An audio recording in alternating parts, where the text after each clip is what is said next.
So here is a spot I found that's got a whole lot of purslane. Now, I don't have this much at my house, so when I spotted this, I thought this would be the perfect place to do this video. So here is purslane. It is a succulent. Now you can see a lot of the stems will be kind of a reddish color. It is a succulent, so it is the leaves are kind of thick and juicy. And I'm going to pull some of this up, and we are going to take some home with us. Now, I don't know. So, there you go. That is purslane. A little bit later on, in the late summer, it will have little yellow flowers. Sometimes they have white or pink, but usually the wild is yellow. Some of the other colors are more domesticated. This really likes to grow in bad soil. This is all gravelly. It likes to grow in gravel and cracks and crevices.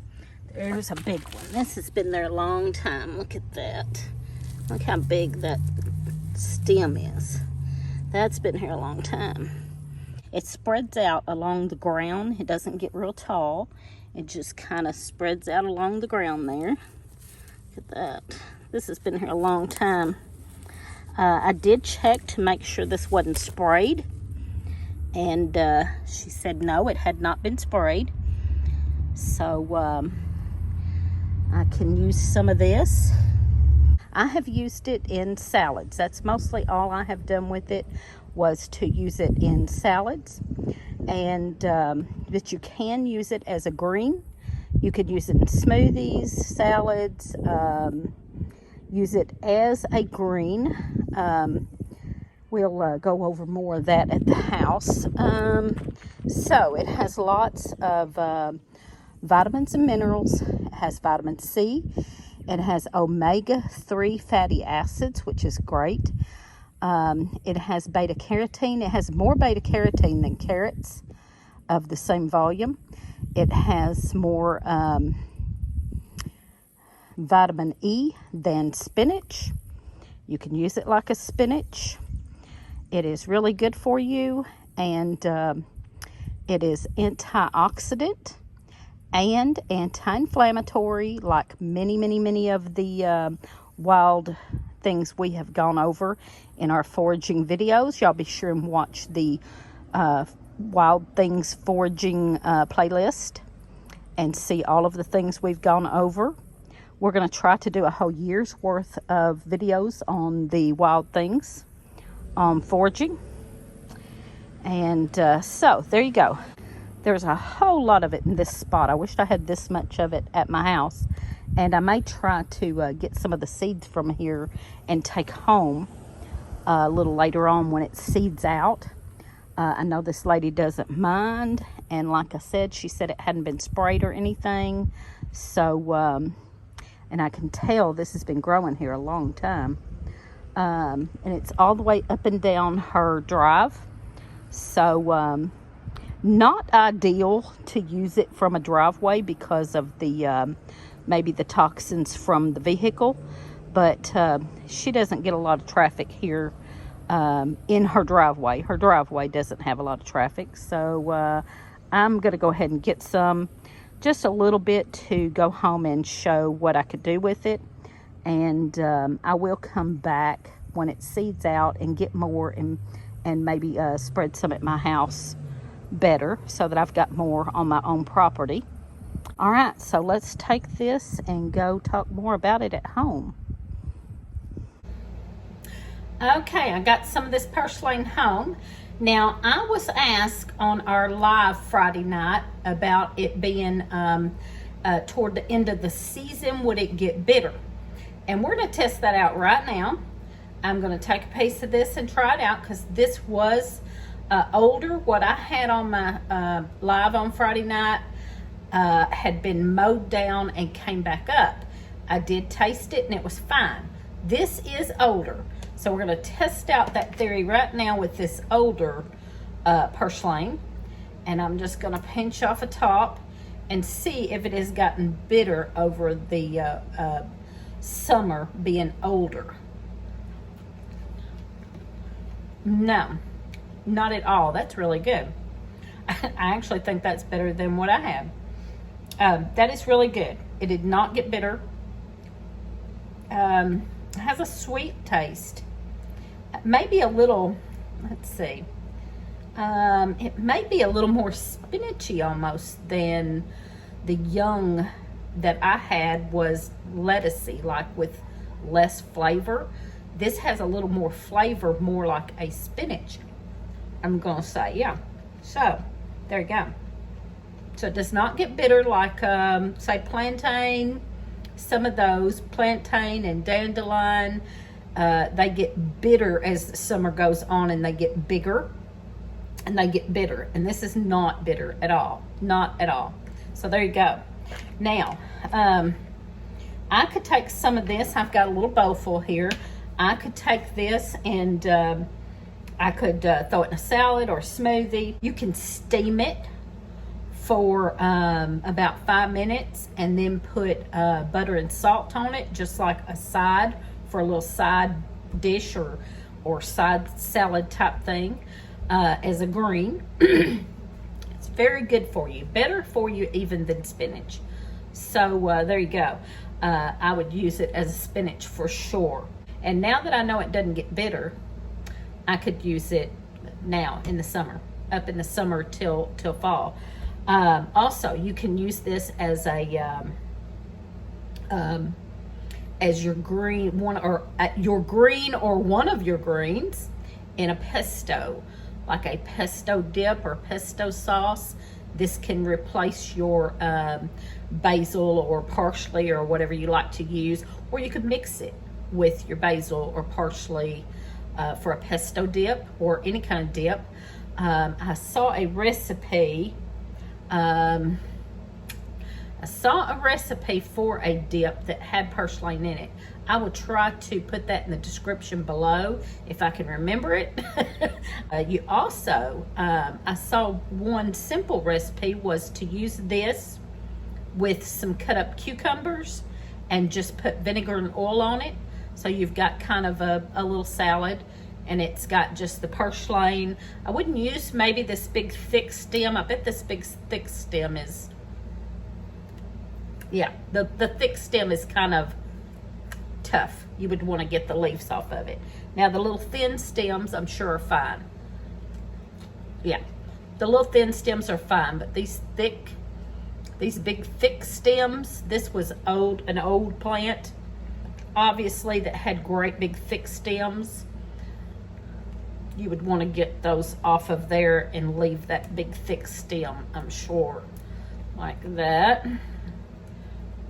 and just get rid of that thick stem there. Now I'm probably going to do, I have some cucumbers, so okay, I'm gonna have to clean this a little better. I see a few more little things in there. I did read this, and I didn't do it. You need to clean it good because it has a lot of little cracks, and it's got a lot of little places down through there for dirt to hide. It's got a lot of little leaves in there. See them little bitty leaves up in there? So I may need to clean this a little better. And I did read that, but I didn't think that much about it until I am seeing little stuff in here. So I'll clean that a little good again. I'll clean that real good again anyway. But I think I'm going to do the cucumber. Mix it with the cucumber with some vinegar and oil as a side for my supper tonight. But like I said, it is has lots of vitamin C and E and beta carotene, omega-3 fatty acids, just lots of good stuff. Anti-inflammatory, antioxidant. It was actually also, that I found out, it was brought over to America as a crop from India. So whenever, many moons ago, whenever the India people first immigrated over to the United States, or first visited America, it was brought over as a crop. And it spread so easily that it just got, out of hand and spread everywhere. And they used it as a green, just like we use turnip greens or whatever.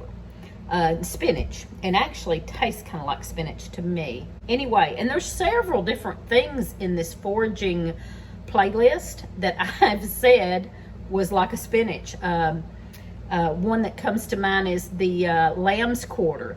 I've done a video on the lamb's quarter, and people used to use it just like a spinach. And it's loaded with vitamins and minerals and all of that. So keep that in mind and use some of these things, because, if you want to be healthy and you are taking vitamins and trying to eat healthy foods, you can't get no better than some of these wild things that we have shown.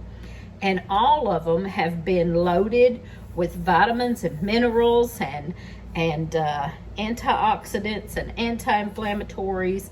And can you imagine if we just ate more of these things, how much healthier we could be, and maybe not need the medicines that we are most people are taking.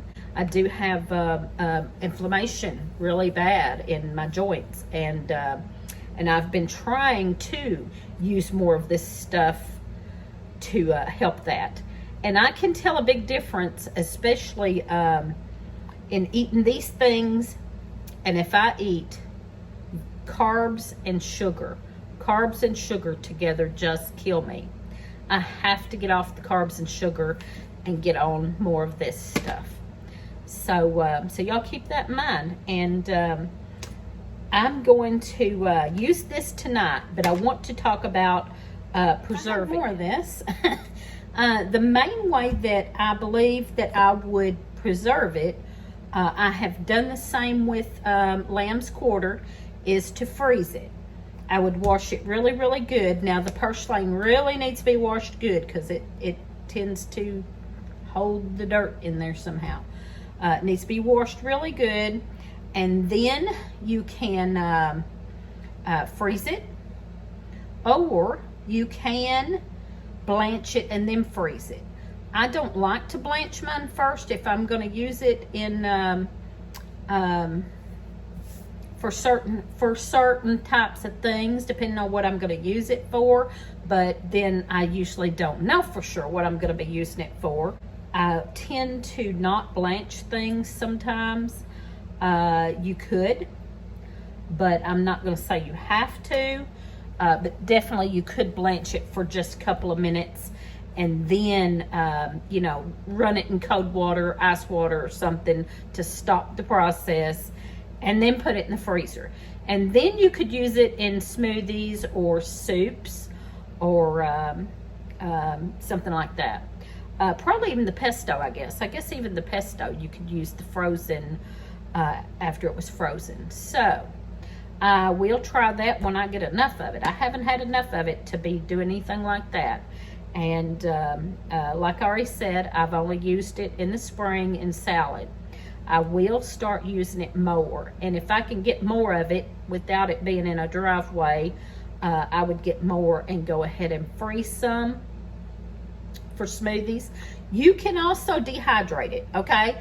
I think somebody asked that last night about, and I looked that up because someone asked about dehydrate it, and I figured you could, but I hadn't really checked on that. So I did check on that today, and you can dehydrate it and use it in soups. You could dehydrate it and just, sprinkle it in soup, but you could also dehydrate it and powder it and use it in whatever. For the vitamins. For the nutrients, you could dehydrate it. Be sure if you dehydrate something for the nutrients, you don't want to go too high on your heat. So I usually do 95 on my dehydrator. It takes longer, but you don't lose the nutrients as bad. I'm gonna have to search out and find me a good spot to get more of it that's not in a driveway. I'm a little leery about the driveway thing. So, the cracks and crevices and gravel doesn't bother me, but it is a driveway that I got it from. So, there you go. I am going to use it, though. I'm going to use this. I'm just going to wash it really, really good, and maybe with some vinegar, too. Put a little vinegar in the water and let it sit for a little while, and wash it really good, and then use it. I am. So, there you go. There you go. I ain't scared. I ain't scared. So, there you go. There's Purslane. So good for you. So good for you. Good for stomach. I don't know if I mentioned that. It's good for digestion. Healthy gut. You need a healthy gut. And that's one thing. All of these wild things will heal your gut, and we all need that. We all need a healthier gut. Some of the things that we eat and do nowadays just ruins our gut health, and these things are good for gut health, which makes a big difference in all of your life. Gut health is so important for every aspect of your life. Keep that in mind. So there you go. Y'all give us a thumbs up, comment, subscribe, and watch us on Friday nights at 7 p.m. Central Time. We'll talk about more foraging.